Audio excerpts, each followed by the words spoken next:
Le grand marché était une symphonie de couleurs, de parfums et de sons. Aïcha, un panier en équilibre sur la tête, naviguait à travers la foule animée. Elle cherchait les tomates parfaites pour la fameuse sauce de sa mère. Soudain, elle heurta quelqu'un. Son panier se pencha dangereusement. Des tomates d'un rouge vif dégringolèrent sur le sol poussiéreux. « Oh, je suis vraiment désolé !» s'exclama une voix. Aïcha leva les yeux et rencontra le regard inquiet d'un jeune homme. Il avait des yeux doux et un sourire capable de faire fondre le soleil togolais. Il s'appelait Kofi, et il se pencha aussitôt pour l'aider à ramasser les tomates éparpillées. Alors que leurs doigts se frôlaient, Aïcha ressentit une étincelle, une connexion qui fit battre son cœur un peu plus vite. « Ce n'est rien !» réussit-elle à dire, les joues rouges.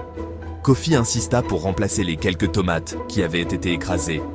Charmée par sa sincérité, Aïcha se surprit à accepter de partager un verre de bissap avec lui à un stand voisin.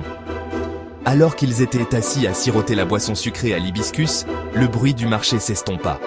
Tout ce qui comptait, c'était la façon dont les yeux de Kofi brillaient lorsqu'il parlait, et la façon dont Aïcha se surprenait à écouter chacun de ses mots. Le soleil commença à se coucher à l'horizon, peignant le ciel de teintes orangées et roses. Kofi raccompagna Aïcha chez elle, leur rire résonnant dans les rues poussiéreuses. Arrivé à sa porte, il hésita, puis demanda s'il pouvait la revoir. Aïcha, le cœur rempli d'espoir, sourit et murmura « Oui ». Leurs rendez-vous amoureux se déroulèrent sous le ciel chaud de Lomé.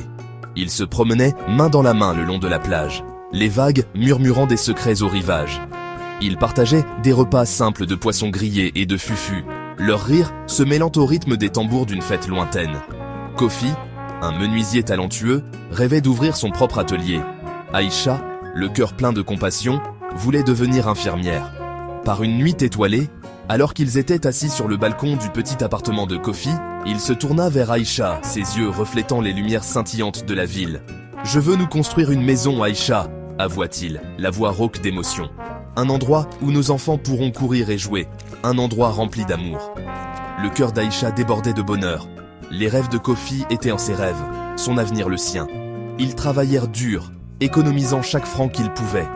Aïcha prit des gardes supplémentaires à la clinique locale, son sourire ne faiblissant jamais malgré les longues heures. Kofi passait ses journées à fabriquer de beaux meubles, les mains calleuses mais l'esprit déterminé. Ils se soutenaient mutuellement, leur amour étant une source de force et d'inspiration. La vie, cependant, avait d'autres plans. La saison des pluies arriva avec une vengeance cette année-là. Des pluies torrentielles s'abattirent sur la ville, transformant les rues en rivières déchaînées. Une nuit, une violente tempête fit rage, le vent hurlant comme une harpie. Aïcha se réveilla en sursaut, le cœur battant à tout rompre. Kofi était en retard. Il était parti livrer une commode dans un village à l'extérieur de Lomé. Les heures s'écoulaient lentement, chacune étant une éternité. Juste au moment où la peur d'Aïcha menaçait de la consumer, elle entendit frapper à la porte. C'était Kofi, trempé jusqu'aux os, le visage marqué par l'inquiétude. La tempête avait été implacable, expliqua-t-il, rendant les routes impraticables. Il avait été forcé de s'abriter sous un manguier géant jusqu'à ce que le pire soit passé. Le soulagement envahit Aïcha, suivi d'un élan de gratitude. Kofi était sain et sauf, c'était tout ce qui comptait. Mais leur soulagement fut de courte durée. Kofi expliqua que la commode, son œuvre la plus complexe à ce jour, avait été irrémédiablement endommagée par la tempête. Ce fut un coup dévastateur qui menaçait de faire dérailler leurs rêves. Le désespoir menaçait de les engloutir, mais leur amour s'est avéré plus fort. Aïcha, les larmes aux yeux, rappela à Kofi qu'ils savaient encore l'un l'autre, et que c'était tout ce qui comptait vraiment. Inspiré par sa foi inébranlable, Kofi se releva et recommença. Il récupéra ce qu'il put de la commode détruite, utilisant le bois pour créer un magnifique berceau. C'était un symbole de leur résilience, un témoignage de la force durable de leur amour. Les habitants de Lomé, touchés par leur histoire, se rallièrent à eux. Les commandes de meubles pour Kofi affluèrent, chacune étant un témoignage de l'esprit de leur communauté. La vie à Lomé n'était pas toujours facile, mais ils affrontaient chaque défi ensemble, leur amour étant un symbole d'espoir face à l'adversité. Ils apprirent que la véritable mesure de l'amour n'était pas l'absence de tempête, mais la force qu'ils trouvaient à les traverser ensemble.